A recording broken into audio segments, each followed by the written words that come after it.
Olá, continuando então com o estudo do protocolo IPv6, no cabeçalho IPv6, nos seus conceitos fundamentais, né? Nós paramos no vídeo anterior justamente na parte dos cabeçalhos de extensão. Nós vimos que o protocolo IPv6 tem um cabeçalho de tamanho fixo de 40 bytes, diferente do IPv4, em que nós tínhamos 20 bytes no mínimo, mais um campo opcional, né? Essas partes opcionais que nós tínhamos no IPv4, que nos permitia adaptar, por exemplo, os roteamentos, né? No cabeçalho IPv6, no protocolo IPv6, eles foram criados como cabeçalho de extensão, como nós vimos no vídeo anterior. E esse cabeçalho de extensão, quando nós observamos, né, então nós temos aqui o cabeçalho IPv6 regular, né, com 40 bytes, e na sequência, o campo de próximo cabeçalho do IPv6 indica que existe um cabeçalho de extensão, né? Se nós tivéssemos aqui, por exemplo, o valor 6 no lugar do valor 0, naturalmente nós já teríamos o protocolo TCP na sequência, né? Ou seja, o protocolo TCP estaria encapsulado acima logo da camada 3, né, do protocolo IPv6. Como nós temos um valor 0, né, indicando que o próximo cabeçalho é um cabeçalho 0, então nós temos na sequência o cabeçalho, né, do Hope by Hope. Esse Hope by Hope, né, na realidade, ele tem um conteúdo, nós veremos daqui a pouco, ele tem um conteúdo, e junto com esse cabeçalho existe um campo também de próximo cabeçalho. No próximo cabeçalho, nós podíamos ter novamente aqui o valor 6, indicando que nós teríamos um TCP na sequência, ou nós podemos ter um outro protocolo, um outro cabeçalho de extensão. No nosso caso, que nós temos um cabeçalho 51, indicando que existe um outro cabeçalho aqui de autenticação, nesse caso aqui, e esse cabeçalho de autenticação, então, tem como seu próximo cabeçalho, aí sim, o protocolo TCP. Então, nós percebemos que nós podemos inserir vários cabeçalhos de extensão, né? Não apenas um. Então, eu posso ir, de acordo com a necessidade, incrementando a quantidade de cabeçalhos de extensão. Então, nós podemos ter, por exemplo, um cabeçalho de extensão de Hope by Hope, depois, na sequência, nós podemos ter um cabeçalho de extensão, por exemplo, de fragmentação, e, na sequência, um cabeçalho de autenticação, por exemplo, do IPsec, né? Ou de encapsulamento, no caso do SP, também do IPsec. Então, nós temos essas possibilidades de extensão para trabalhar. E quando nós percebemos, né, essa inserção, o que é que nós temos que observar? Que elas são realizadas em sequência, existe uma ordem de inclusão, né? Essa ordem de inclusão ela é feita para que os cabeçalhos que são colocados primeiro na pilha, são empilhados primeiro, são os cabeçalhos que tratam de roteamento, que precisam ser interpretados por todos os roteadores no meio do caminho, né? Porque lembrando, quando eu recebo quando o roteador recebe um pacote, naturalmente ele vem por um quadro, esse quadro é desfeito e entrega-se a camada 3 para o sistema operacional, né, para a camada de transporte. E a camada de transporte, então, ela vai desencapsulando, e conforme vai desencapsulando, ela vai tendo um trabalho, um overhead para executar essa operação. Então, se nós colocássemos um cabeçalho de roteamento, por exemplo, no final, uma extensão no final, e múltiplos cabeçalhos do endpoint no meio do caminho, o roteador teria que fazer uma grande quantidade desencapsular uma grande quantidade de cabeçalhos, gastando processamento. Então, inicialmente, como é uma pilha, como se trabalha no formato de pilha, nós colocamos os cabeçalhos que estão vinculados ao roteamento, ou seja, todos os roteadores do meio do caminho precisam analisar. Nós vemos daqui a pouco, por exemplo, que existem alguns controles, né? Alguns cabeçalhos, como o Hope by Hope, por exemplo, permite que o roteador ignore a sua existência se ele não conseguir tratar, se ele não tem aquela implementação. Então, por exemplo, se eu tenho um protocolo RSVP sendo tratado no meio do caminho e um dos roteadores não tem essa feature, pode ser habilitado nesse cabeçalho a dispensa da análise, né? É claro que isso foi um exemplo, depende muito da situação. Então, o Hope by Hope é o primeiro cabeçalho que eu posso inserir na sequência, né? Então, a ordem de inclusão, Hope by Hope, na sequência, o cabeçalho de destino, Destination Options, na sequência, o cabeçalho vinculado a roteamento, depois a parte de fragmentação, e aqui observe que a fragmentação em IPv6, diferentemente do que acontece com o IPv4, ele só ocorre no início. Então, se nós temos uma estação que precisa enviar um pacote numa rede cujo MTU é muito pequeno, essa estação vai ter que descobrir qual é o tamanho desse MTU mínimo, né, o menor MTU que ela tem para trafegar, e ela vai fazer a fragmentação. Não existe mais aquela fragmentação no meio do caminho, como nós tínhamos no caso do IPv4. Então, observe que quando nós colocamos aqui um protocolo de fragmentação, nós já estamos trabalhando nesse ponto aqui com a estação, ou seja, são cabeçalhos que serão interpretados apenas no final, né, pelas estações finais. Aí nós temos os cabeçalhos de autenticação, aqui implementando o IPsec, que nós veremos na frente de segurança do protocolo IPv6. Aí depois nós temos, observe, que temos novamente o Destination Options Header, e ele está lá também no início, então o cabeçalho de extensão de Destination Options pode ser usado tanto pelos roteadores intermediários como pelas estações finais. Normalmente esse protocolo, esse cabeçalho está bastante vinculado à mobilidade do IPv6, nós veremos um pouco. Uma vez que o notebook, por exemplo, sai de uma rede e vai para outra, ele continua carregando seu endereço IPv6 de origem.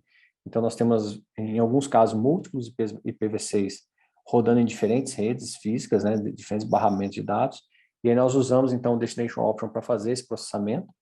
E aí, finalmente, nós temos o protocolo de camada superior, que é ITCP, o DP, da mesma forma que nós tínhamos no IPv4.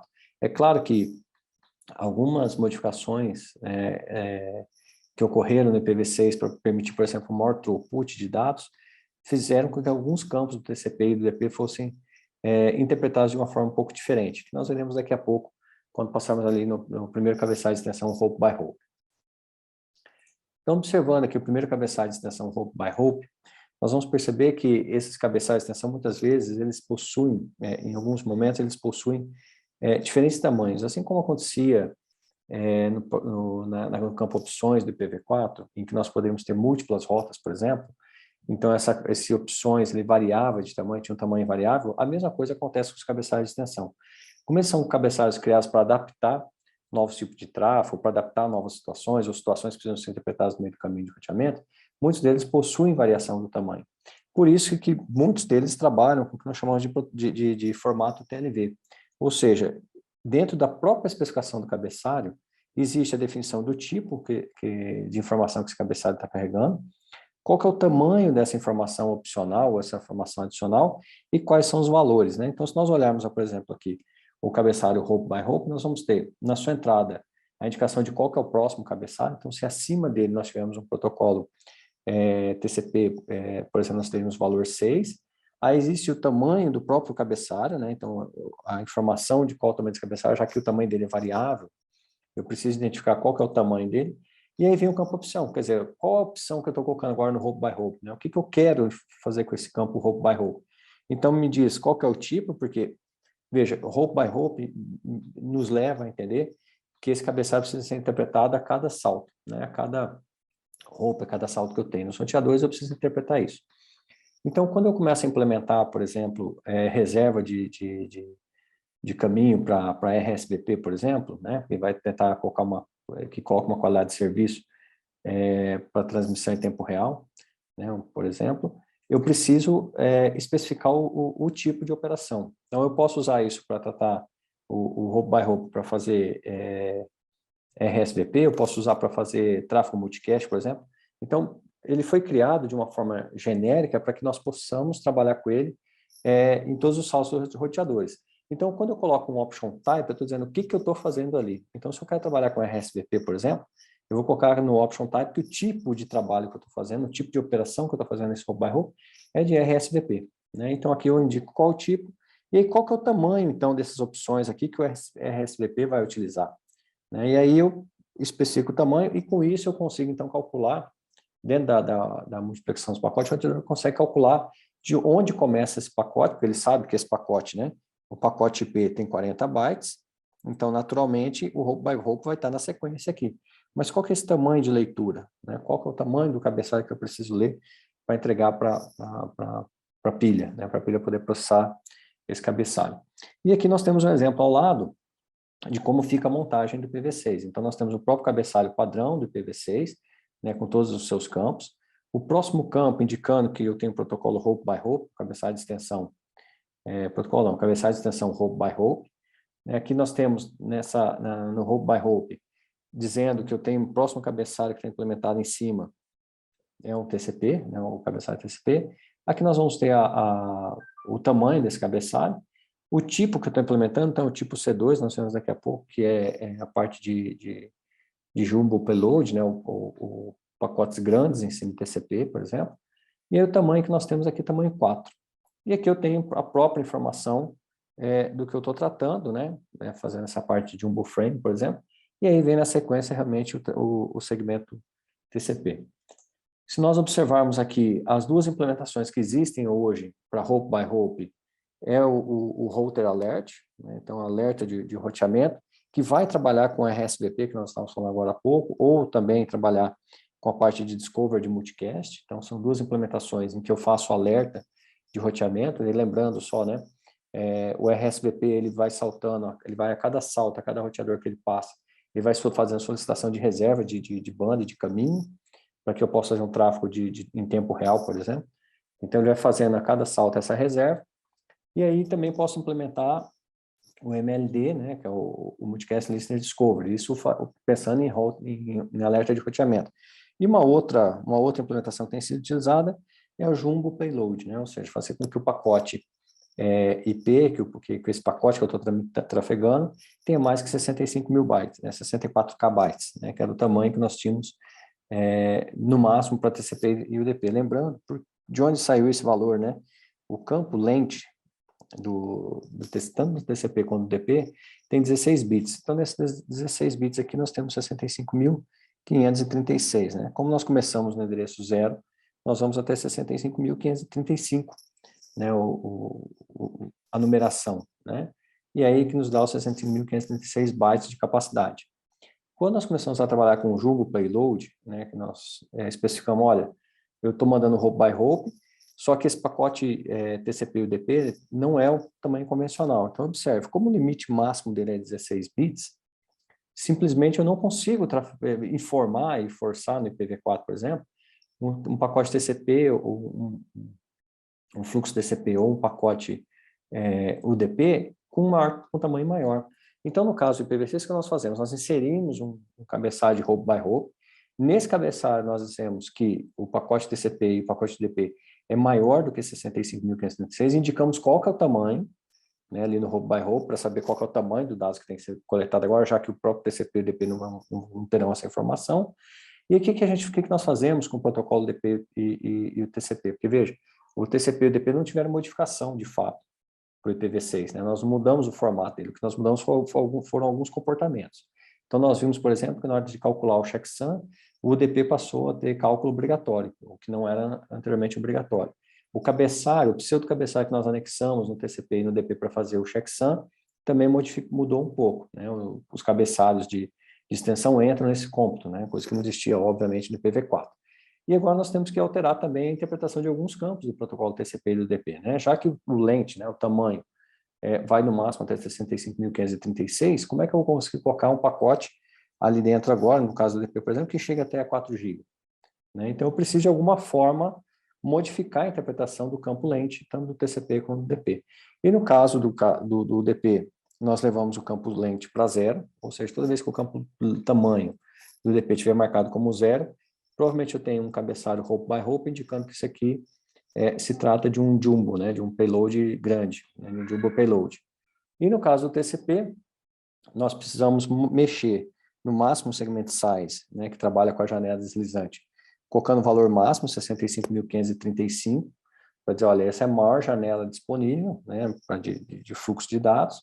Obviamente, vai ter um cabeçalho de extensão Hope by Hope, indicando qual que é o tamanho real que nós estamos tratando ali, e aí isso será feito pela pilha, né, pela stack IPv6, quando ela estiver tratando o cabeçalho de extensão Hope by Hope. Então, na hora que for fazer a passagem do fluxo, né, da unidade de dados do TCP para a camada 4, ele vai passar o tamanho que está indicado no cabeçalho Hope by Hope e não 65.535. E da mesma forma, o ponteiro de urgente, né, que existe no TCP, também tem que ser definido por valor máximo, para que eu não tenha o uso desses ponteiros, né? Para que a pilha IPv6 entenda que na camada 4, nesse caso, entenda que esse pacote TCP está se tratando como algo do tipo de um payload, e não um payload regular até 65.535. Se eu tenho um TCP ou um DP com tamanho regular, 65.535, e não estou trabalhando com alerta de roteamento, por exemplo, simplesmente eu não vou colocar o pacote, né, o cabeçalho de extensão Hope by Hope. No caso do alerta, do roteamento de alerta, da mesma forma, nós colocamos o Hope by Hope, inserimos o campo dizendo qual que é a variação, qual que é o tipo, né? Então, Router Alert, qual que é o tamanho da informação que eu estou trafegando, e vai entrar ali, dependendo se eu estou trabalhando com RSVP ou com MLD, as informações específicas de cada protocolo. E aí, algo interessante que eu havia comentado antes, é que nesse caso do alerta de roteamento, os 2 primeiros bits, eles podem ser configurados para dizer como que o roteador precisa se comportar.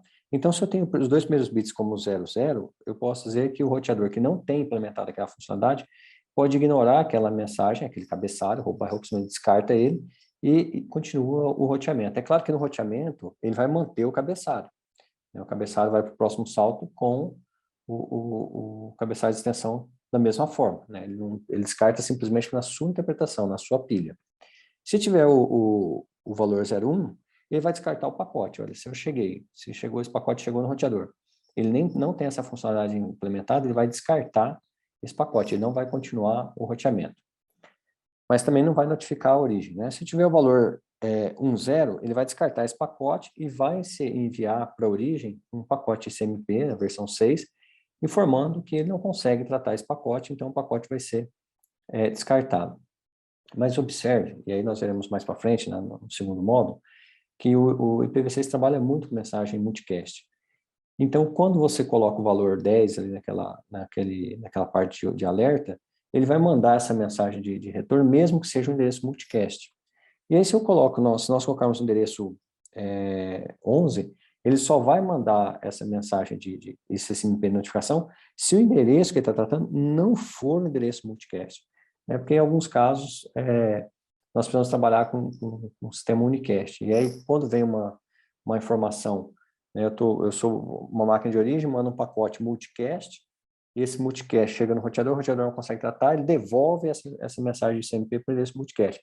Então, para tentar reduzir esse tráfego, aí nós vamos perceber, conforme nós vamos avançando no estudo do IPv6, que o tráfego multicast, o volume de tráfego de controle aumenta bastante no IPv6, se nós compararmos com o IPv4. No IPv4 nós tínhamos um tráfego muito grande nas redes da camada 2, né? Ou seja, o IP em si, a parte de notificação dele, o IPv4 em si, a parte de notificação dele é muito pequena, né? Se nós compararmos, a parte do ICMP dele é bem pequena.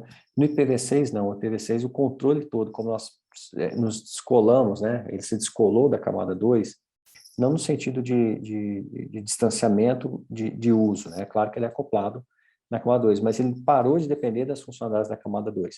Então, a parte, por exemplo, de configuração de IP agora é toda feita em camada 3, coisa que nós fazíamos antes usando mensagens broadcast em camada 2 no início, né? Então, a máquina entrava para pegar esse DHCP, no IPv4, ela mandava uma mensagem broadcast de camada 2 para poder descobrir um servidor DHCP para informar um IP. No IPv6, isso já não existe mais, isso tudo é feito pela camada 3. Então, nós vamos perceber um aumento muito grande de mensagens de CMP. Por isso que existe esse tipo de controle. Olha, você só notifica se não for multicast, né? Mais ou menos essa a ideia. Continuando, então, nosso próximo cabeçalho é o cabeçalho de extensão routing. Esse cabeçalho é muito parecido com o cabeçalho que nós tínhamos no campo opções, quando nós usávamos os roteamentos no IPv4, né? No IPv4, nós lembramos que se eu tinha 3, 4 roteadores que seguiam um conjunto de rotas, eu podia, na origem, inserir no campo opções um conjunto de rotas distintas, fazendo com que aquele pacote, ao invés de seguir a rota padronizada dos roteadores, seguir uma outra rota diferente. É claro que eu preciso ter múltiplas conectividades em cada roteador.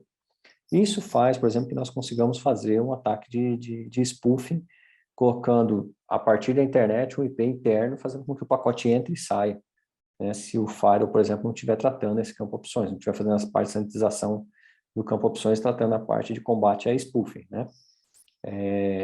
Então, esse comportamento, no caso do IPv6, ele foi inserido num cabeçalho de extensão, né, o cabeçalho de extensão routing, e ele é utilizado principalmente para mobilidade IPv6.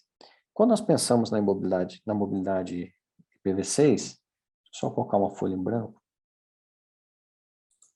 Quando nós pensamos na mobilidade IPv6, nós podemos pensar na seguinte situação. Nós temos aqui uma rede da matriz,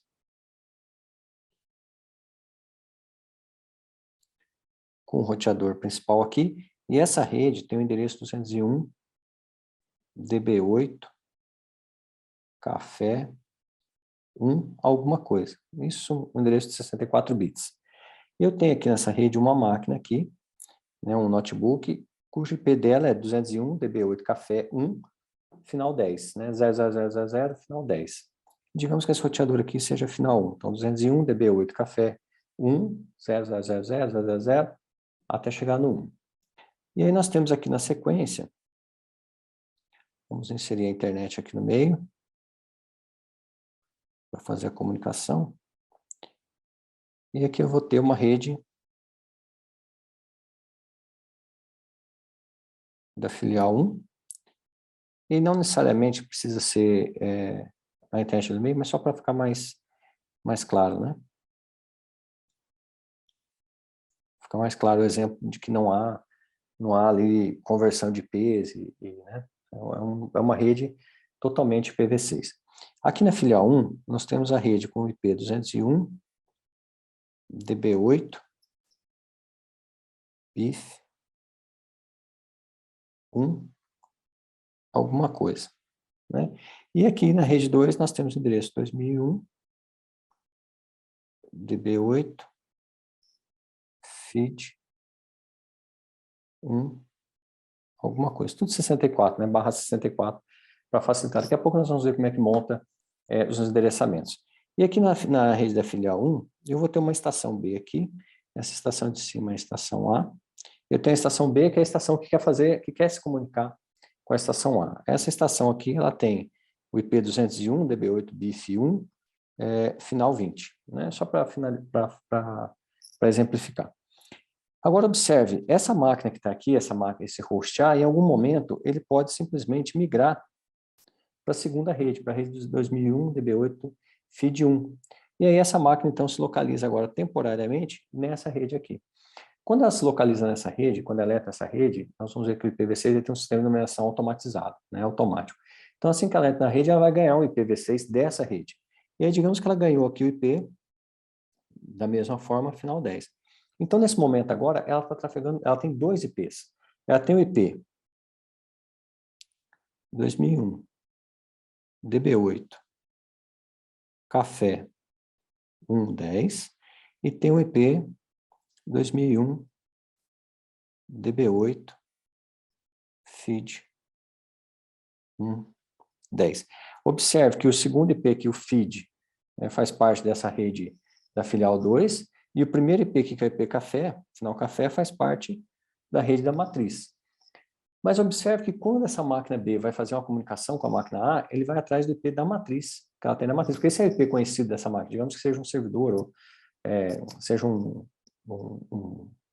host conhecido, né, que está fazendo tráfego de dados para ele, e simplesmente, então, ele se moveu para uma segunda rede, conseguiu um segundo IP, mas, na realidade, todas as máquinas que vão procurar essa máquina original, essa estação A, vai atrás do IP original dela.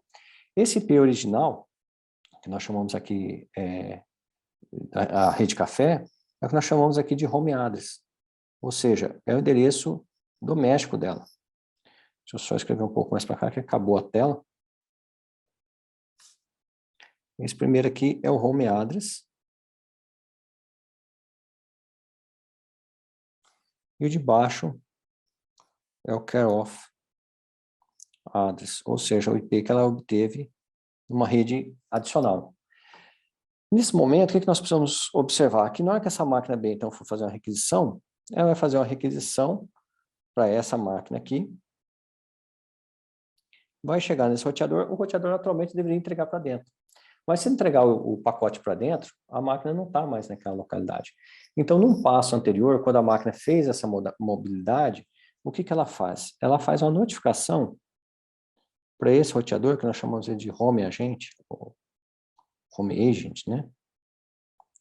E esse roteador, então, agora vai começar a responder pelo IP 2001, DB8 café 1.10, que é o IP daquela máquina, fazendo com que todo o pacote, então, que chegue até ele, né, como aconteceu com esse pacote do host B, procurando a máquina final 10, seja redirecionado, então,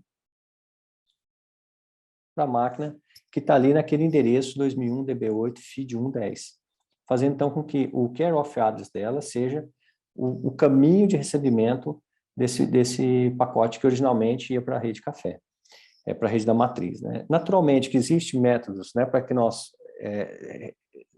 façamos esse primeiro contato via o home agent, o home agent, e posteriormente que seja possível a comunicação direta, né, entre A e B a partir das notificações. Então, existe esse controle, né, faça, então, aqui o primeiro túnel via home agent, depois notifica-se o host B, e é claro que quando faça essa notificação, existe um tempo para esse cache estourar, né, como se fosse uma tabela ARP, e aí então o host B começa a conversar diretamente com o care of address dessa máquina, né, e ela mantém seu home address. Nós podemos fazer isso ou pode-se manter o tráfego passando pelo home agent, aí depende da implementação que está sendo feita, mas existe essa utilidade, esse uso. E como que essa máquina então ela notifica esse home agent de qual que é o care address dela e onde que ela está. Então, nesse cenário é que nós vamos utilizar, usar o pacote, o cabeçalho de extensão routing. Nesse home address, né, então a máquina que se deslocou vai mandar um pacote para o roteador, que é o home agent, dizendo, olha, meu IP de origem é 201, DB8, né, feed 1, tal, mandando o IP real dela, notificando, e dentro ela vai colocar o seguinte, olha, meu home address, originalmente, é 2001, DB8, café, 1, 10. E aí, então, o roteador consegue agora saber qual que é para quem que ele tem que fazer esse túnel, né? E aí faça, então, essas comunicações. Quando nós vamos usar para esse fim, né, tratando a parte de mobilidade, né, mobilidade aqui de PV6 ou MIP V6, nós colocamos aqui que o tipo de roteamento é o tipo 2, está aqui tipo 2, né? E usamos, então, esse campo opções como um home address para poder mandar esse endereço conforme a mobilidade vai acontecendo. Com isso, então, nós começamos a perceber que rede PV6, como eu disse anteriormente, começa a ter múltiplos IPs, né? Se eu tenho uma mobilidade muito grande, por exemplo, de notebooks, de smartphones, eu começo a ter múltiplos IPv6, né? Múltiplas redes IPv6, né? Distintas, sobre o mesmo barramento de Ethernet. Coisa que nós evitamos, né?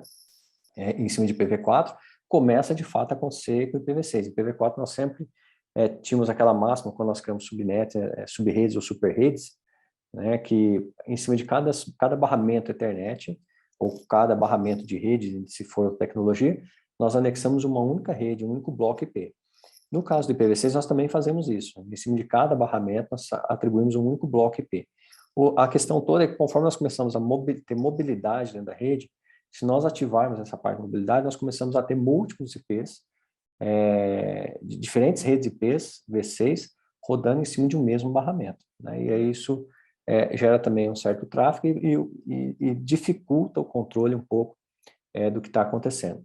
Outras implementações que nós tínhamos, né, o projeto MinRoot da DARPA, que prevê um novo modelo de roteamento. Esse projeto é um pouco parado, ele tem desacelerado um pouco na DARPA, mas ainda está ali como reservado, né? Aí nós temos outras associações, como algoritmos de pacotes unicast, segmentação de roteamento. Então, conforme nós vamos tendo aplicação para outras extensões de roteamento, ou seja, são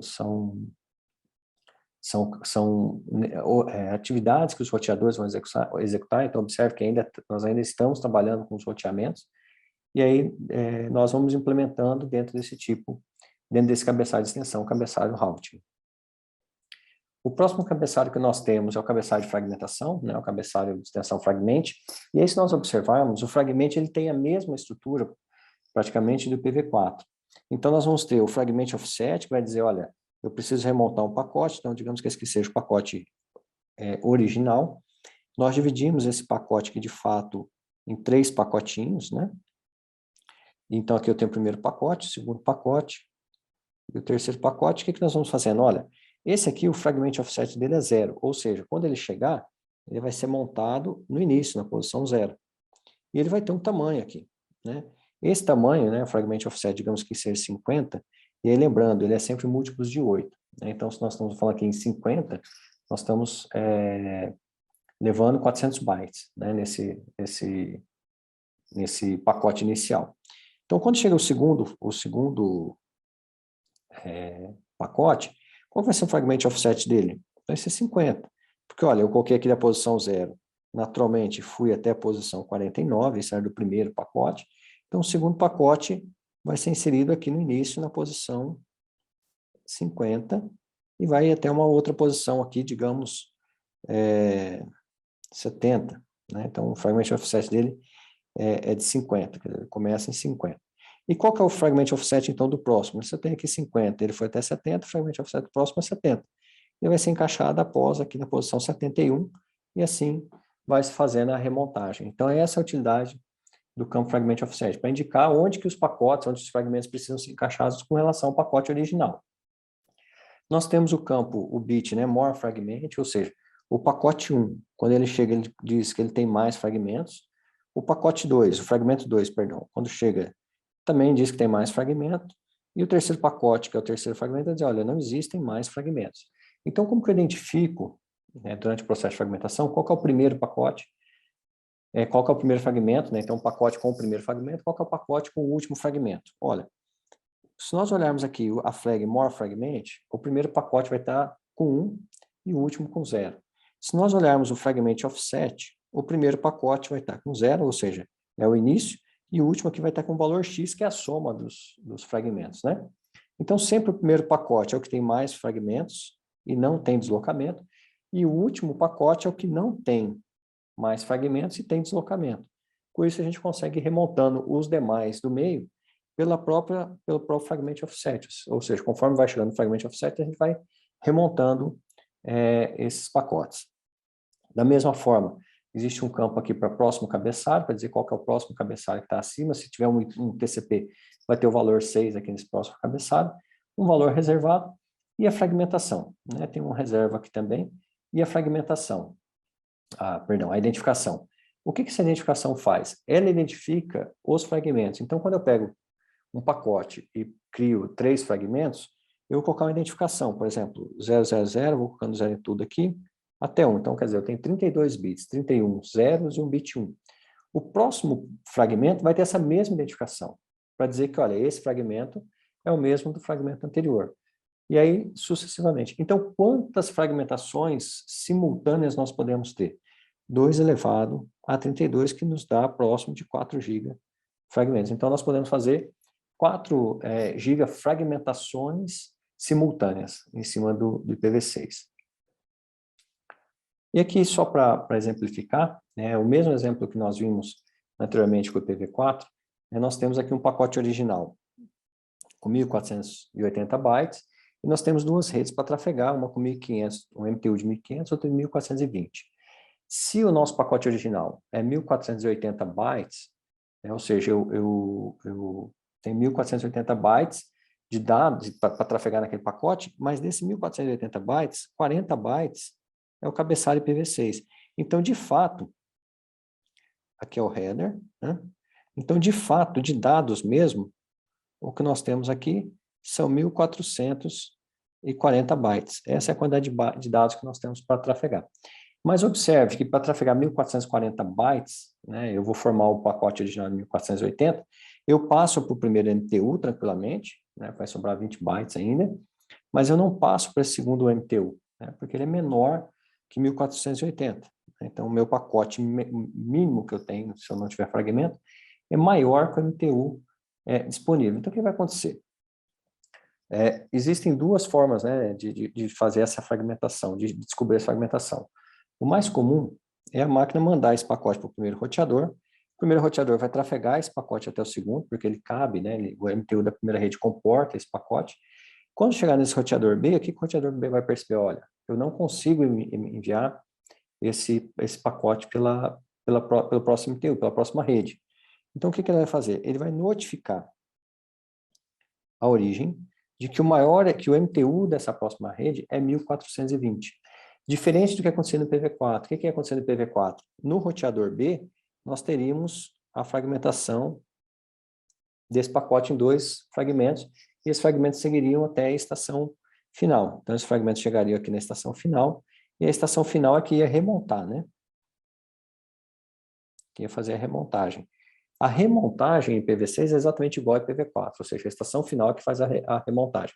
Mas não há mais a fragmentação intermediária. Por que nós não temos essa fragmentação intermediária? Porque já existe um conjunto de MTUs de rede que são mais ou menos padronizados, então nós sabemos o tipo de rede que nós estamos trabalhando no geral, e a fragmentação ela consome muito poder de processamento dos roteadores. Então é muito mais tranquilo, né? Eu gero um menor overhead, eu notificar a estação do que eu ter que fazer como roteador a fragmentação. Então notifica-se a estação, essa estação agora então vai criar esses dois fragmentos. Ela é que vai criar os dois fragmentos e aí vai enviar os dois pacotes pela rede. Lembrando que cada fragmento possui a mesma estrutura de um pacote IP, como se ele fosse independente, né? Então, por mais que eu estou criando fragmentos, eu vou inserir isso em dois pacotes, esses dois pacotes são independentes, inclusive podem seguir roteamentos diferentes, né? A fragmentação, na realidade, é dos dados, não é a fragmentação do cabeçalho IP, não é o pacote IP que está sendo fragmentado, são os dados, né? Eu gero, então, de um pacote IP, de um conjunto de dados, eu vou gerar dois outros pacotes IPs que são independentes, vão rotear na rede de pacotes regularmente. Então, se nós olharmos esse cenário, o que que nós temos, né? Que esse pacote original é 1480 bytes, então só para a gente colocar aqui na realidade de dados são 1440, porque 40 aqui é cabeçalho, né? Então de dados mesmo, 1440. Então o que que nós fazemos? O primeiro fragmento, eu vou ter que colocar os 40 bytes do próprio cabeçalho IPv6, e eu tenho mais 8 bytes agora desse cabeçalho de extensão. Né? Se nós olharmos aqui, ele tem 32 bits em cima, mais 32 bits com a identificação, 64 bits, que nos dá 8 bytes. Né? Então, o meu menor, agora, meu pacote IPv6 que vai trafegar, na realidade tem 48 bits, né? O menor tamanho agora, 48 bits. Isso para os dois pacotes, porque os dois vão ter que ter agora um cabeçalho de extensão de fragmentação, para que o destino, o PC2, PC02, consiga remontar esses dois fragmentos, que para ele, para o TCP, né, que está indo embarcado ali dentro, só faz sentido os dados completos, não faz sentido os fragmentos. Então, ele precisa remontar para entregar para a camada 4 os dados completos. Então, quando nós olhamos, nós temos de dados no primeiro cabeçalho 1368, e por que 1368? Porque o tamanho, né, esse fragment offset, é múltiplo de 8. E quando nós começamos a pensar em múltiplo de 8, se eu coloco um fragmento 171, ele vai me dar essa quantidade de dados aqui, né, 1368. Se eu coloco 172, eu passo do tamanho máximo do MTU que eu quero. Então, um jeito simples de achar esse valor é pegar o tamanho do MTU menos o tamanho dos cabeçalhos, então 1420, né, menos 48, 1420 menos o 48 do cabeçalho.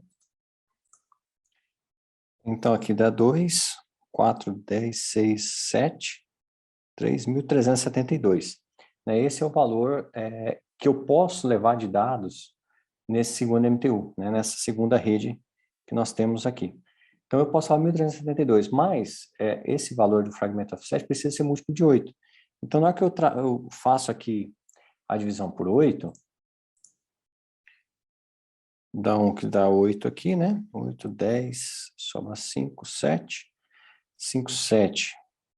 Dados 8 vezes 7, 56, sobra 1. 2 vai dar 1, que vai dar 8. 8, 10, 12, 4, não estou conseguindo colocar a vírgula bem em cima do tablet aí, do botão do tablet, 0,5. Né? Então dá 171,5. Como eu não posso ter pacote tamanho em ponto flutuante, 171,5, então eu posso simplesmente, eu preciso usar um fragmento de 171. Então, meu deslocamento agora é 171, né? Então, quando eu pego isso aqui em dados, ele vai me dar 1.368 bytes de dados. Eu vou inserir que tem mais fragmentos, então meu bit more fragment vai ficar ligado comum, quer dizer, existe mais fragmentos aqui. E o fragmento offset desse primeiro pacote, desse primeiro fragmento é 0, né, porque ele vai ser remontado no início. Naturalmente, quando eu vou criar o segundo fragmento, da mesma forma, meu cabeçalho vai ter 40 bytes, o cabeçalho de extensão tem 8 bytes, então quer dizer, de cabeçalho total tem 48 bytes, e qual foi a quantidade de bytes que sobrou para trafegar, né? Então eu tinha 1.368, eu tinha que levar 1.440. Então sobraram 112 bytes de dados para carregar. Mais fragmentos não tem, então o bit more fragment vai ficar zerado, e o fragment offset é 171, que é o tamanho do fragmento anterior dividido por 8. Né? Então, a quantidade de dados que eu estou levando do fragmento anterior dividido por 8. Observe que é só a parte de dados, eu não levo em consideração o cabeçalho. Por quê?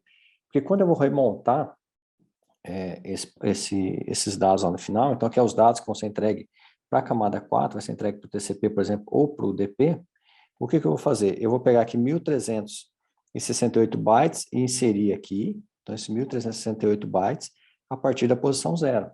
Depois eu vou pegar mais 112 bytes e inserir esses 112 bytes aqui, a partir da posição deslocamento 171. Então, 171 vezes 8 vai me dar aquele deslocamento e eu vou inserir aqui.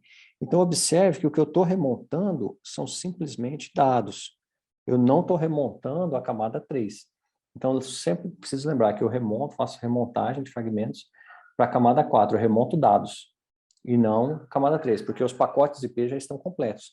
Quando eles foram criados aqui, o fragmento 1 e o fragmento 2, eles foram inseridos num pacote IP V6, aqui o primeiro pacote, e aqui um outro pacote PV6, né, também completos. Então, esses dois pacotes já estão completos. A camada 3 está ok. O que eu preciso fazer é a remontagem dos dados para a camada 4. Nesse cenário, então, continuando os cabeçalhos de extensão, o próximo cabeçalho que nós temos, que nós podemos inserir no IPv6 é o cabeçalho HA, né, o Authentication Header, vinculado ao IPsec. Então, quando nós olhamos o HA, ele tem formato apresentado nas figuras, quer dizer, o próximo cabeçalho pode ser o TCP, por exemplo, então aqui teria um cabeçalho, uma identificação 6 levando a TCP, por exemplo. Tem o payload, que é o tamanho dos dados, né, desse cabeçalho, uma parte reservada, e o SPI. O SPI nós veremos, né, no estudo de IPsec, na parte de segurança PV6, mas basicamente é um identificador que gera, que permite ao equipamento separar os fluxos, né, de IPsec que estão trafegando. Então, eu posso ter várias conexões de IPsec, que aí nós criamos os SAs, né, as associações de segurança, e aí o SPI é que pós a negociação dos cabeçalhos, dos algoritmos de criptografia, por exemplo, eles que vão controlando o que permite que o equipamento vá se ajustando com relação ao fluxo de dados. Depois nós teremos o número da sequência, e aí a parte de autenticação. Quando nós olhamos o cabeçalho de autenticação, nós só temos a autenticação mesmo dos dados, nós não temos a criptografia. Então, sempre que nós usamos IPsec com HA apenas, nós estamos garantindo a integridade do protocolo. Nós sabemos que aquele cabeçalho, aquele conjunto de dados que está trafegando ali está íntegro, né? Porque nós estamos garantindo a autenticidade desses dados, mas nós não garantimos o encapsulamento, né? A criptografia. A criptografia é feita com outro protocolo IPsec, né? Que a gente vai ver na sequência. Assim como uma VPN IPsec, nós temos, né, o HA, ele trabalha em modo transporte, trabalha em modo túnel. Sempre nós pensamos em modo túnel, nós estamos pensando numa rede site-to-site, e modo transporte, normalmente client-to-site. Né? O modo transporte não protege a camada 3 original, e o modo túnel protege a camada 3 original. No nosso caso aqui, simplesmente com autenticação. Então, quando nós olhamos aqui o modo transporte, o que nós vamos ter? Nós temos um IP original, né, o pacote IP original, nós não estamos inserindo o segundo pacote IP. Nós temos os próximos cabeçalhos, então até agora, na realidade, nós temos a pilha, né, os cabeçalhos do IPv6, IPv6 é o cabeçalho regular, mais os cabeçalhos de extensão, e aí é por isso que nós temos o cabeçalho de autenticação e o de criptografia, né, a parte de IPsec, como o último cabeçalho de extensão poder ser utilizado, porque ele vai autenticar os demais. Se nós permitíssemos que o cabeçalho de autenticação estivesse no meio, por exemplo, pós o Hope by Hope, todos os demais cabeçalhos que estivessem para cima, ele não ia conseguir autenticar, e nós também não conseguimos montar, de fato, esse pacote. Então, ele é usado por último para poder autenticar todos os cabeçalhos de extensão. Aí nós temos na sequência, né, nesse encapsulamento, o cabeçalho de autenticação, aí o cabeçalho de destino, aí na sequência aqui a parte do TCP, né, o cabeçalho do TCP propriamente dito, mais os dados. Lembrando que quando nós fazemos a autenticação pelo HA, nós temos a autenticação do todo, né? Então, ele controla, ele garante que o pacote que chegou do outro lado, o pacote PVC que chegou do lado, está totalmente íntegro, desde o endereço IP de origem até os dados da camada 4 que ele está carregando, que naturalmente vai ter a camada em cima. Se nós olharmos esses dados aqui, se nós abrirmos esses dados, é claro que vai ter aqui a camada, o cabeçário da aplicação. Então, se fosse HTTP, ele teria o cabeçalho HTTP e depois os dados HTTP, né? Então, ele garante que todos os dados que estão sendo trafegados estão autenticados e estão íntegros. Quando nós olhamos o modo túnel, nós temos a inserção de uma camada 3 adicional. Então, cria-se um novo endereço IP, né? Insere-se novamente, né? Insere-se os cabeçalhos de extensão, para que, já que eu estou criando uma nova camada 3, né? Estou colocando IP, um novo IP ali em cima, isso faz bastante sentido quando nós usamos ESP, né? Que nós vamos fazer a parte de criptografia. Quando nós usamos, está no slide seguinte, o ESP, em que eu quero criptografar os dados, inclusive a camada 3, nós criamos uma nova camada 3 para que possa comportar essa camada 3 criptografada. E aí sim faz bastante sentido, porque a camada 3 original está indo criptografada para garantir o sigilo. No caso do HA, acaba virando uma certa redundância, mas nós temos uma nova camada 3, os cabeçalhos de extensão, para que os roteadores intermediários possam processar da mesma forma que processaria os cabeçalhos de extensão originais, que estavam aqui em cima anteriormente. Aí nós teremos o cabeçalho HA, né? E aí a sequência do pacote original. Então, retomando aqui o IP original, né? A camada 3 original, os protocolos de extensão, os cabeçalhos de extensão, perdão, o TCP e os dados aqui da mesma forma que teria aqui o cabeçalho da camada de aplicação. Fazendo então aqui a parte do modo túnel. Lembrando que, da mesma forma que no modo transporte, nós temos a autenticação de todas as camadas que estão envolvidas. Quando nós olhamos já a parte de criptografia, que envolve a criptografia, né, que normalmente é o modo que nós utilizamos para fazer VPN, nós temos o SPI, tá no protocolo o cabeçalho de extensão, Encapsulation Security Payload, o ESP. Então, nós temos da mesma forma SPI, a identificação daquela comunicação, né, que vincula aos parâmetros de criptografia. Nós temos o número de sequência, nós temos a parte, o payload de dados, né, em si, um complemento do paging para permitir que vire múltiplos de 32, e aí nós vamos observar que quando nós olhamos o SP, nós vamos ter uma parte de autenticação inserida no final, como se fosse um trailer, né, para fazer com que essa autenticação fique fechada, já que eu tenho a parte de criptografia no meio do cabeçalho. Aí é claro que existe, quando nós trabalhamos com paging aqui, nós temos a parte o lente desse page, desse pad, né, do preenchimento, e a identificação do próximo cabeçalho. Então, o próximo cabeçalho, por exemplo, TCP, vai estar aqui a identificação que o próximo cabeçalho que está acima, na parte de dados, é um cabeçalho TCP. Da mesma forma que o protocolo HA, o ESP trabalha com modo transporte e modo túnel. Na realidade, o transporte túnel está vinculado ao IPsec, cujos protocolos que o formam, HA e ESP, os dois principais protocolos, implementam esses dois métodos. No modo transporte, que nós pensamos de client to site, nós vamos ter o IP original, ou seja, ele não vai fazer a criptografia do IP original. Então, a camada 3 vai aberta. Então, o meu IP original que eu estou utilizando não vai ser mais, é claro que se eu estiver usando um NAT, eu vou enxergar o IP desse NAT, é claro. Mas vai o IP original. Depois nós temos os cabeçalhos de extensão, e aí observe que os cabeçalhos de extensão também não são criptografados. E aí nós vamos criptografar somente a camada de transporte. Aí vem do nome Transport Node, né? Ou seja, eu vou observar a criptografia da camada de transporte. Então, a partir do protocolo do cabeçalho de destino, né,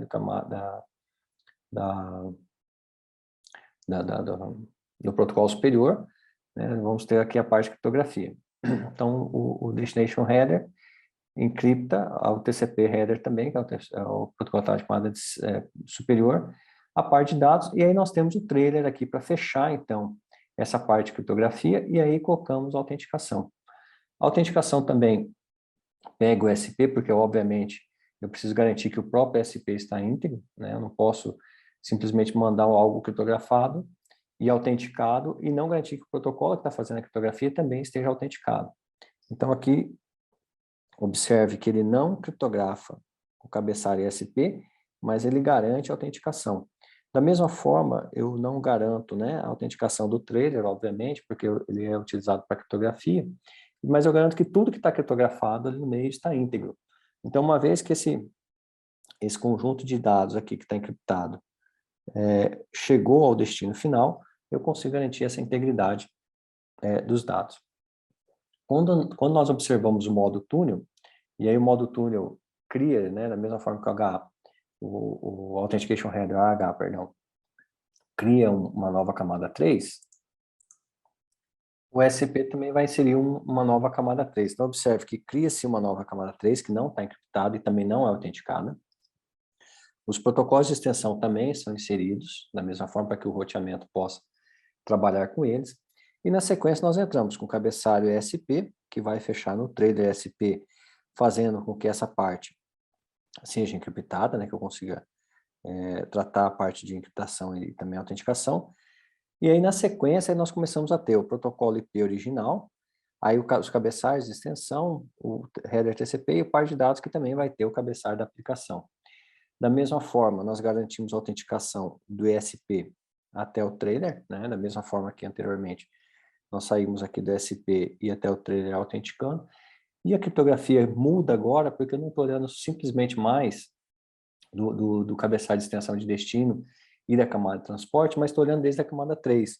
Então, se nós observarmos, a nossa criptografia agora pega o IP original, fazendo com que o modo túnel realmente aconteça. Ou seja, se um atacante no meio do caminho obter esse pacote, ele não consegue olhar nem qual era o IP de origem, IP de destino real desse pacote. Ele vai conseguir olhar o novo pacote IP que foi montado, né, pelo gateway de IPsec.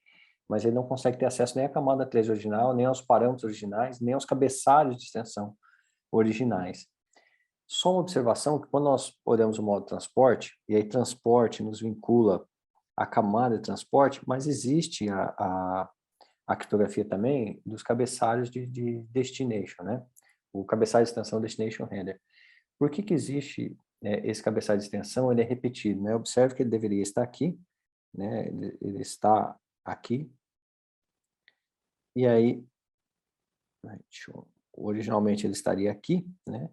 No pacote original, e nós transportamos ele para cá, porque ele faz parte do processamento da estação final. Então, como a estação final vai trabalhar com esse pacote, nós também precisamos garantir a autenticação dele, né? Por isso que ele está ali de forma separada. Então, com isso, nós conseguimos implementar a IPsec em cima do IPv6 de forma nativa, né? Não com a adaptação que nós temos no caso do IPv4. No IPv4 nós temos que fazer alguns ajustes para conseguir usar a IPsec. O IPsec já no IPv6 entra de forma nativa como um cabeçalho de extensão. É claro que para gerar as VPNs nós temos outras funcionalidades que precisam ser executadas, né, como a negociação, né, o IKE fase 1, fase 2 e assim por diante. O protocolo MAC também, que nós vamos fazer para troca, vai ter que fazer um diffie-hellman para troca das chaves temporariamente e assim por diante. Mas o suporte do IP6, do IPsec, é nativo agora, em cima do IPv6. E aí, finalmente, nós chegamos no Destination Option, que é um cabeçalho de extensão também destinado à estação final, né, para que ela consiga trabalhar alguns dados destinados a ela. E as duas implementações que nós temos hoje é com relação ao suporte de mobilidade, como nós tínhamos visto anteriormente. Né? Ele posso usar ele para carregar um home address ou care of address. O home address é o IP original daquela máquina, quando ela se deslocou. Então, ela estava na rede aqui 2001 DB8 Café 1 e foi para a rede 2008 DB8 Feed 1. Então, o home address dela é o IP original onde ela estava e o care of address é o IP para onde ela se moveu. Então, nós usamos o cabeçalho de extensão para fazer esse suporte à mobilidade, por exemplo. Então, observe que nós usamos, criamos o suporte à mobilidade tanto no protocolo routing, né, fazendo usando um cabeçalho de extensão que é interpretado entre os multiroteadores, e também no cabeçalho de extensão destination, utilizado nas estações finais. Da mesma forma, eu vou ter aqui o next header, que indica qual que é o próximo cabeçalho, se é um TCP vai ter aqui o valor 6, né?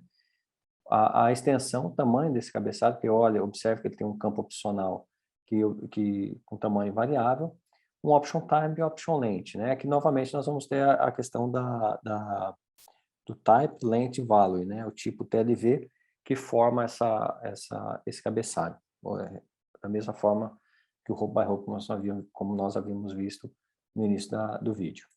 E aí nós entramos, então, agora na própria representação do IPv6. Né? Nós já escrevemos alguns IPs anteriormente nos exemplos, né? 2001, DB8, café, e assim por diante. Agora nós entramos, de fato, na representação de como ele é feito. Né? Na realidade, o IPv6 ele passa a ter por causa do seu tamanho, 128 bits, nós passamos a ter uma numeração em hexadecimal, da mesma forma que a gente indexa, que a gente numera endereço de memória, né? Endereço de memória 64 bits, ou mesmo 32 bits. Nós sempre representamos em hexa para poder reduzir a quantidade de números sendo representado. Da mesma forma, o IPv6 agora, para diminuir essa quantidade de bits, ele foi representado em hexa e não mais em número decimal, como era o caso do IPv4. Da mesma forma, nós temos, então, 128 bits, que podem ser setados em 0 ou em 1, e esses bits, então, são convertidos em hexadecimais. Antes, nós tínhamos no IPv4 a questão do octeto, ou seja, a cada 8 bits nós gerávamos um octeto, e nós tínhamos, então, 4 blocos de octetos formando o IP, a parte decimal. Então, quando nós pegávamos o endereço, por exemplo, 92.168.010, nós tínhamos aqui o primeiro octeto, né, com 8 bits, segundo octeto mais 8 bits, terceiro octeto 8 bits e o quarto octeto 8 bits, formando esse número decimal. Da mesma forma, no caso do IPv6, nós vamos ter os hextetos, né? Ou seja, são 16 bits formando cada um dos números. Então, nós temos 8 números, né? 8 conjuntos de 16 bits, que nós chamamos de hexteto, e cada conjunto de 16 bits nos darão 4 números hexadecimais, né? Como nós temos 16 bits em cada item, separado por 2 pontos, e nós teremos, então, 4 números hexadecimais em cada um, né? Então, nós temos uma representação que vai de 00 até FFF, isso para cada um dos hexadetos que nós estamos representando. Os nomes, né, não são, os endereços não são case sensitive, então, na realidade, nós podemos representar como 2001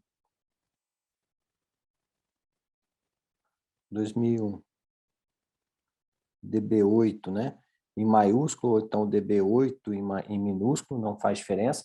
A recomendação é sempre que se use minúsculo, né, mas não há restrição quanto ao uso de um ou do outro. A recomendação apenas que se use em minúsculo. Naturalmente, nós temos esses endereços são baseados em CIDR, né, ou seja, nós não temos mais a ideia de classe, essas classes não existem, são blocos de 128 bits. No geral, as operadoras nos entregam /48, na rede local nós vamos trabalhar com /64, no geral, porque nós vamos ter futuramente, nós vamos observar nas próximas aulas, a geração de stateless, endereços stateless, formados dinamicamente. Esses endereços utilizam uma técnica que usa a identificação da interface também de 64 bits. Então, é natural que a gente trabalhe com o endereçamento da rede de 64 bits. Então, observe, quando nós temos um IP público, né, nós vamos receber um /48 no geral da operadora, e nós vamos ter um /64 para endereço da estação. Né? Esse bloco que fica aqui no intervalo, 16, né, que seria um /16, esses 16 bits que estão aqui nesse intervalo, vai ser representação da subrede. É por isso que nós que nós colocamos lá no início, que o IPv6 tem a identificação da subrede de forma nativa, porque nós recebemos uma rede de um provedor, de um SP ou de um RIR, e nós trabalhamos com o endereço local da interface com 64. Esse intervalo que sobra entre o que o RIR nos deu, ou o provedor nos deu, o ISP nos forneceu, esse intervalo nós podemos trabalhar com endereço de subrede de forma nativa.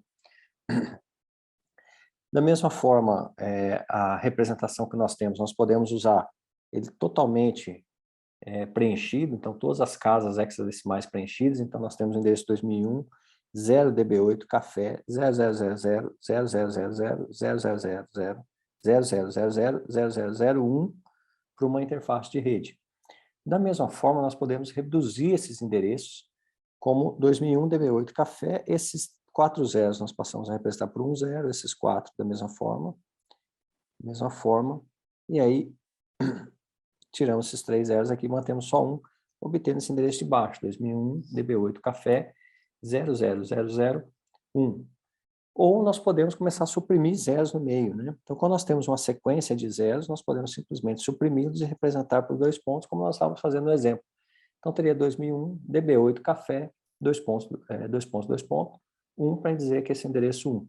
Então, sempre que nós temos esse intervalo aqui entre dois pontos, nós vamos ver a regra na slide seguinte, significa que nós temos aqui o conjunto de zeros suficiente para preencher a diferença entre o início e o fim. E é claro que quando nós começamos a observar isso nos navegadores, nós temos um problema. Porque antes dos endereços, a separação das casas decimais era representada por um ponto. Agora nós temos a representação por dois pontos, né? E aí, é claro, quando nós olhamos nos navegadores, a representação por dois pontos nos indica a porta. Então, a representação, para nós usarmos IPv6 no navegador, basta que nós insiramos o endereço IPv6 entre colchetes, fazendo então com que isso ali seja interpretado como IP, e os dois pontos que estão fora dos colchetes sejam identificados como porta. Então, aqui nós teríamos acesso ao site 2008 DB8 Café 1 na porta 8448. Então, o formato comprimido, que é o formato que nós normalmente observamos, né, e trabalhamos, claro que sempre a representação, sempre dentro do sistema operacional, estarão presentes os 128 bits, né, e aí na representação humana para o trabalho nós teremos esses 8 blocos de hexatetos, né, então cada bloco contendo 4 números hexadecimal, já que nós temos. Para nós fixarmos mesmo esse conhecimento, né, observe que nós temos em cada hexateto, nós temos 4 números hexadecimais. Isso é natural porque nós temos 8 blocos de 16 bits, né? Então, se nós observarmos aqui 1, 2, 3, 4, 5, 6, 7, 8, 10, 11, 12, 13, 14, 15, 16, então, o número hexadecimal, nós sabemos que vai de 0 até F, né? O que nos dá aqui 16 representações. 16 representações é obtida com 2 elevado a 4 bits. Então, a cada 4 bits, 1, 2, 3, 4, a cada 4 bits nós conseguimos representar de 0, onde nós colocamos todos os bits aqui zerados. Nós teríamos o hexadecimal 0, e quando nós temos todos os bits marcados como 1, nós teríamos o hexadecimal F, porque nós temos 2 elevado a 0 no primeiro bit, 2 elevado a 1 no segundo, 2 elevado a 3 no terceiro, 2 elevado a 4 no quarto bit, né? Quando nós temos todos marcados como 1, então nós temos 2 elevado a 4. Perdão que eu errei, só errei aqui. 2 elevado a 2, 2 elevado a 3, né? Então nós temos 1 vezes 2 elevado a 3 dá 8, mais 1 vezes 2 elevado a 4, a 2, 4, mais 1 vezes 2 elevado a 1, 2, mais 1 vezes 2 elevado a 1 dá 1. Então, a somatória aqui seria 15. Então, nós conseguimos a representação de 0 até F. Então, por isso que nós temos 4 números hexadecimais para cada hexateto que nós estamos trabalhando, né? Então, nós temos aqui o primeiro conjunto de hexadecimal. 1, 2, 3. Aqui o segundo. O segundo. Terceiro. E o quarto. E aí, cada um daqui sai, então, cada uma dessas representações em hexadecimal que nós temos aqui no nosso endereço, né? Então, voltando, retomando, a maior representação, a representação completa, onde nós temos todos os bits preenchidos, e aí nós podemos eliminar zeros à esquerda. Então, se nós observarmos aqui, por exemplo, esse endereço, em que eu tenho 0001, nós podemos suprimir esses zeros à esquerda e representar apenas como 1, né? Ou seja, zeros à esquerda podem ser eliminados, desde que eu tenha um número na sequência, né? um número hexadecimal na sequência. E aí nós podemos omitir hexatetos também com zeros uma vez, né? Então, se nós observarmos todos os hexatetos aqui com zeros, nós podemos simplesmente eliminá-los e representar esse endereço aqui como 2.2.1, onde esses elementos aqui foram substituídos por 2 pontos, depois nós temos os 2 pontos reais do endereço, e o número 1 que nós suprimimos o 0 ali. Quando nós olhamos o último endereço que está aqui, 2001 DB8, 00000000, BIF 00000000, nós podemos suprimir essas cadeias de zeros apenas uma vez. No nosso caso aqui, não há diferença, porque ambas têm 8 zeros, então nós podíamos suprimir essas essas duas primeiras aqui por simplesmente 2 pontos, e manter essa aqui, por exemplo, só como zero. Ou seja, nós estamos suprimindo, né? Só para ficar bem exemplificado aqui, suprimindo os 3 zeros à esquerda, 3 zeros à esquerda desse primeiro conjunto, e os 3 zeros à esquerda desse segundo conjunto, mantendo apenas o zero. Então, esse segundo endereço pode ser escrito como 2001, esse zero à esquerda pode ser suprimido, então DB8, 2 pontos, porque nós suprimimos essa cadeia de 0, 0, 0, 1, 2, 3, 4. Né? Naturalmente, se opta, no geral, para suprimir as cadeias à direita, né? Porque se nós observarmos, ficou estranho, porque os 2 pontos ficaram no meio da nossa cadeia.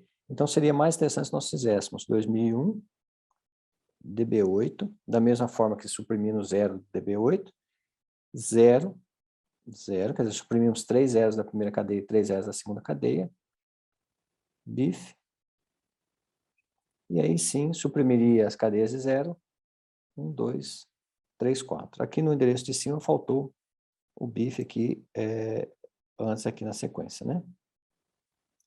Mas o endereço que deve se dar prioridade é para o endereço de baixo, ou seja, suprime-se a cadeia de zeros à direita, para fazer com que o endereço da interface se mantenha próximo dos 2 pontos, né? Para ficar mais, dos 2 pontos, para ficar mais claro, mais limpo a representação. Da mesma forma, o primeiro, esse endereço FE02 poderia ser suprimido, né? Ficar FF02. Nós podemos suprimir toda essa cadeia de zeros aqui. Só retirar o último ali, que o último não. Todas as cadeias de zero, suprimiu. Suprimimos os 3 zeros aqui e colocamos 1. Então, FE002, 2 pontos, 1. Da mesma forma, esse endereço de link local aqui embaixo, FE80, nós podíamos suprimir essa cadeia de zeros, né? Suprimimos, e aí A299, 9B, FF, FE18, 50, D1. Observe que 0 ao meio, né, no meio da cadeia, não pode ser suprimido. Porque se nós suprimirmos 0 no meio, nós não sabemos quantos zeros nós temos. Então, imagine que nós temos o endereço, por exemplo, F001, e nós suprimimos, por exemplo, colocamos 01, né, ou algo similar. Né, e nós acabamos não sabendo quantos zeros tem de fato ali, se era 1, se era 2. Então, no meio da cadeia nós não suprimimos. Nós suprimimos zeros à esquerda e sequências de 0. Então, com isso, nós temos os formatos comprimidos, né, em que os endereços são reduzidos, fazendo com que se tornem legíveis ao ser humano. E aqui, com relação aos prefixos, da mesma forma que nós tínhamos no IPv4, né, que nós tínhamos prefixo /24, /16, /8, /25, né, nós tínhamos, quando criávamos as superredes ou as subredes, nós tínhamos então uma rede /24, que nos dá os 256 hosts, nós passávamos a ter um /25, nós passávamos a ter então 2 subredes com 128 hosts. Aqui da mesma forma, nós temos o prefixo de rede, né, nós temos o endereço IPv6, e aí nós temos o prefixo baseado na quantidade de bits. Então nós temos 16 bits no primeiro conjunto de endereço, mais 16 bits, então 16 nós temos um endereço /32. Da mesma forma aqui, inserindo os mais 16 aqui que nós temos, né? Mais 16, nós temos então /48, 32 mais 16, /48, e nós podemos também criar prefixos entre cada um desse número hexadecimal. Só lembrando que cada número hexadecimal são 4 bits, né? Então, no momento que eu aumento o prefixo um número hexadecimal, eu passo de 48 para 52, porque eu tenho a diferença aqui de 4 bits. Da mesma forma, 52 para 56, 56 para 60. Nós podemos ter também prefixos que são intermediários, né? Nós podemos pegar desses 4 bits aqui, por exemplo, e usar 2 bits para o prefixo de rede. Né? E aí nos daria, por exemplo, /49, /50, /51. Esses prefixos quebrados, né, que consomem um conjunto de bits de um hexteto, não são recomendados ser utilizados, né, de um conjunto de bits de um número hexadecimal, perdão. Não são recomendados porque começa a ficar mais complexo de se analisar.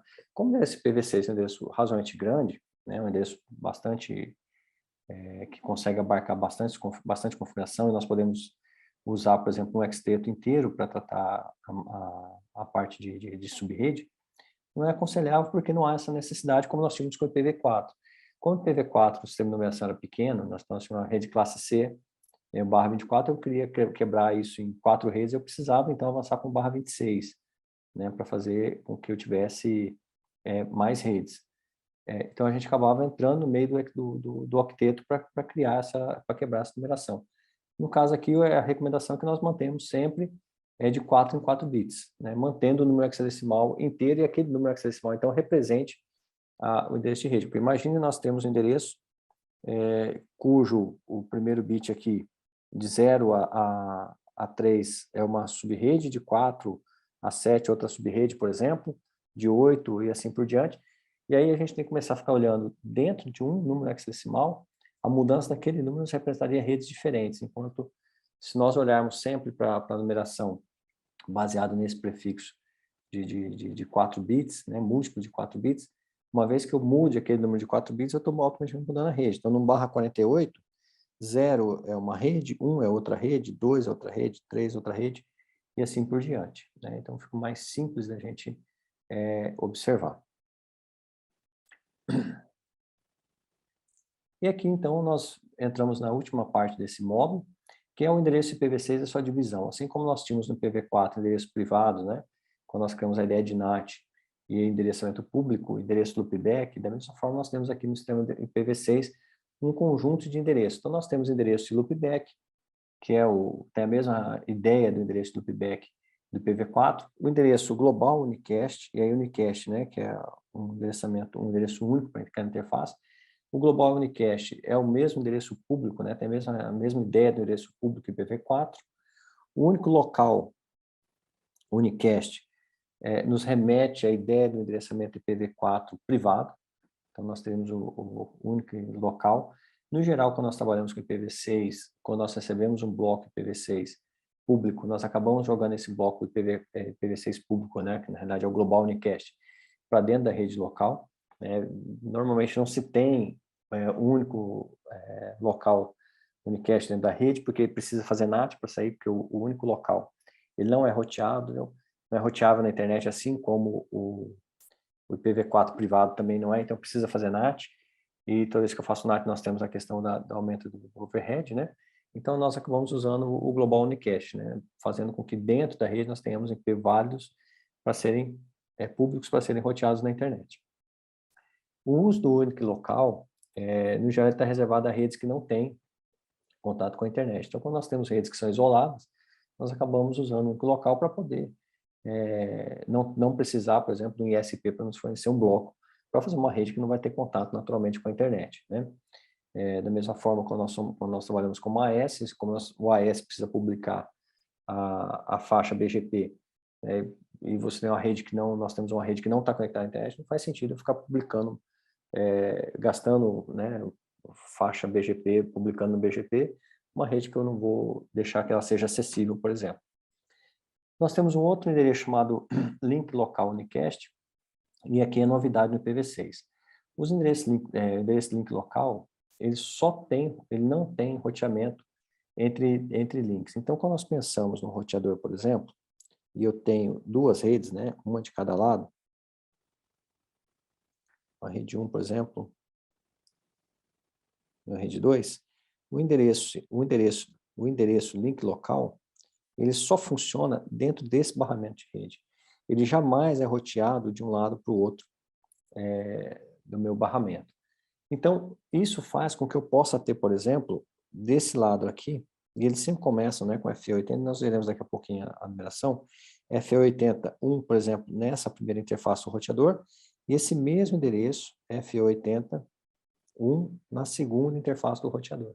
Já que esses endereços não roteiam, eu posso atribuí-los, desde que sejam únicos dentro de um barramento, né, dentro de um barramento Ethernet, por exemplo, desde que eles sejam únicos, eu posso atribuir a todas as interfaces o mesmo IP. Isso faz com que eu consiga simplificar a gestão dos meus roteadores que possuem múltiplas redes, por exemplo, conectadas. E é também esse endereço que toda máquina obrigatoriamente vai ter. Então, toda vez que eu levanto uma máquina IPv6 na rede, habilito o IPv6 na máquina na rede, esse vai ser o primeiro endereço IP que ela vai obter e vai criar de forma automática. Esse IP é necessário para que eu consiga começar a ter o funcionamento de IPv6 na minha rede. Então, a operação do IPv6 inicia com a atribuição do endereço link local. E aí nós temos, então, finalmente, os endereços multicast. Né? Nós observamos que IPv6 não há broadcast, mas existe um endereço multicast que representa todos os hosts na internet, que acaba fazendo o mesmo trabalho do broadcast, mas não há a caracterização específica de broadcast, né? E da mesma forma a gente tem um endereço chamado unicast, um tipo de endereço chamado unicast, que é um endereço para um de muitos. Então, quando nós temos unicast, eu tenho um host falando com outro host, né? Então, eu tenho um host aqui, um host A, trafegando informação para um host B, e aqui, então, eu tenho endereço do tipo unicast, ou seja, um único host. Multicast, eu vou ter um host A aqui, uma rede de comunicação aqui, por exemplo, né, com outras máquinas. Então, eu tenho um único pacote IP sendo enviado para essa rede, e esse único pacote IP vai gerar um único quadro Ethernet, e esse quadro vai ser aceito por múltiplos hosts, né? Então, eu tenho uma comunicação de um para múltiplos. O unicast é similar, só que ao invés desse quadro ser entregue para todos, ele vai ser entregue só para o mais próximo, né? Então, eu vou ter um único pacote IP com endereço unicast, e ele vai entregar esse pacote, então, para o host que estiver mais próximo. Vários hosts vão ter a capacidade de receber esse pacote, mas só o mais próximo o receberá. A implementação que nós temos atualmente de unicast trabalha com balanceamento de carga, né? Um failover de servidores, né? E ainda é um protocolo, um tipo de endereço que tem seu uso bastante restrito, ainda iniciando na tecnologia de rede. Com relação aos endereços, o que nós podemos observar, né? Que assim como nós tínhamos as classes antigamente, né, a classe A começava sempre com bit 1, o primeiro bit era 1, por exemplo, a classe B, assim por diante, C, o que nos fazia ter um endereço de 0, né, um endereço 10 para a classe A. Da mesma forma, o IPv6 começou a fazer a separação dos blocos pelos tipos, né, de endereço, também baseado nos bits. Não é trazendo de volta a ideia de classes, mas é simplesmente permitir que nós pudéssemos separar os blocos. Então, nós temos, por exemplo, o endereço global unicast, que é similar ao IPv4 público, né, IPv4 público, ele vai começar sempre com o endereço 001.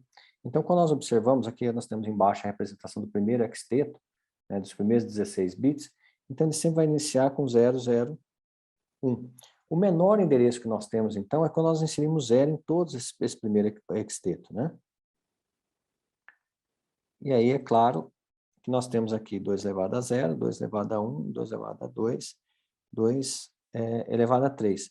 Então, o menor endereço que nós temos é 0020, aqui tudo 0, né?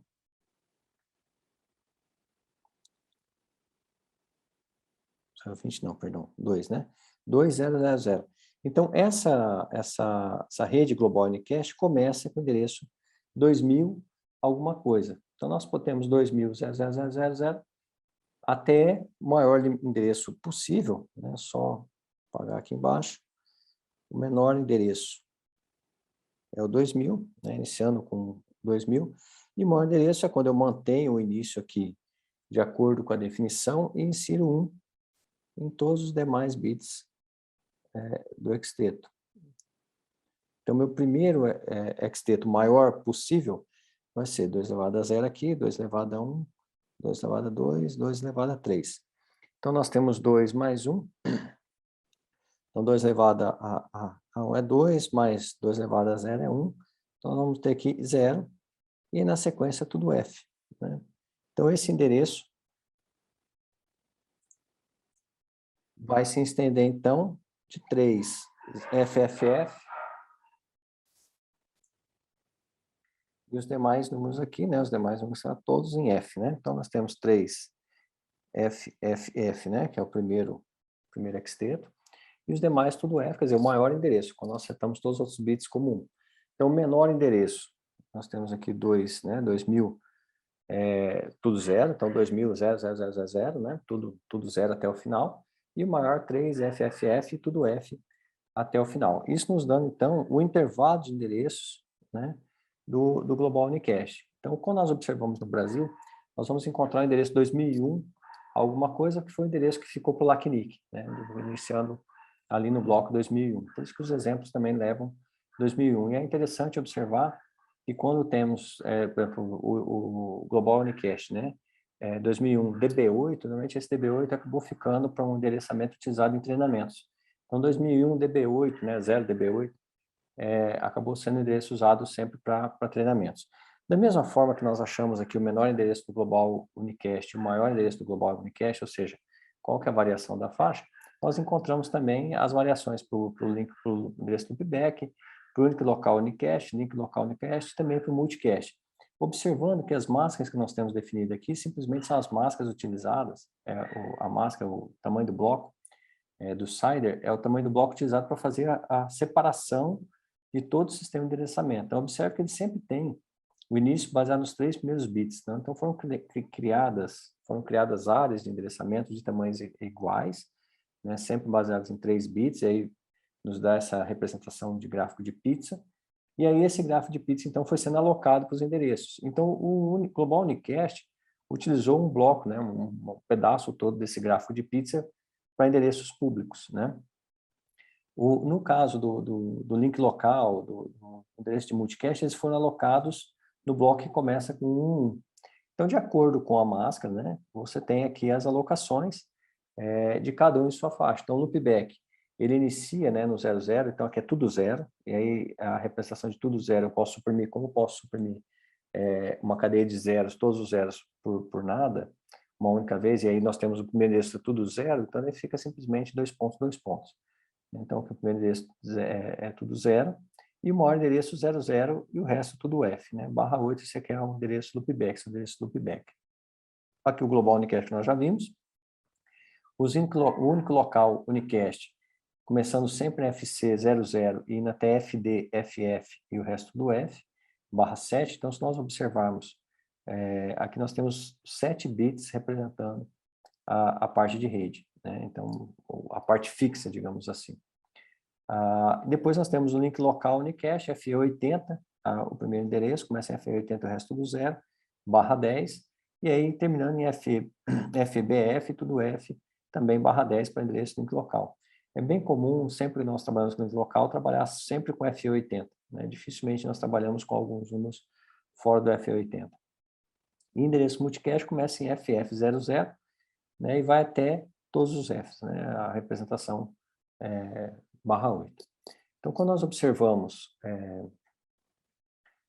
esse sistema de endereçamento multicast, por exemplo, nós vamos observar que alguns endereços multicast, assim como nós temos em PV4, eles são fixos. Nós podemos criar nosso próximo endereço multicast, nós veremos no próximo módulo, mas nós temos alguns que são fixos. E aí, então, o uso do multicast, nós vamos perceber que começa sempre com FF. E aí nós vamos ter a variação, né, FF01, FF02, FF50, FF51, representando, então, esses endereços multicast que são fixos. Então, nesse primeiro módulo, nós encerramos aqui, então, nós observamos um pouco da história do IPv6, né, como ele é utilizado, como que nós conseguimos adaptá-lo para a nossa realidade, quais são os tipos de endereço, quais são os cabeçalhos, né, de extensão, do próprio cabeçalho do IPv6, e quais são os tipos de endereço. E aí nós continuaremos, então, no próximo módulo, com as funcionalidades e a utilização do próprio protocolo IPv6. Muito obrigado e até o próximo vídeo.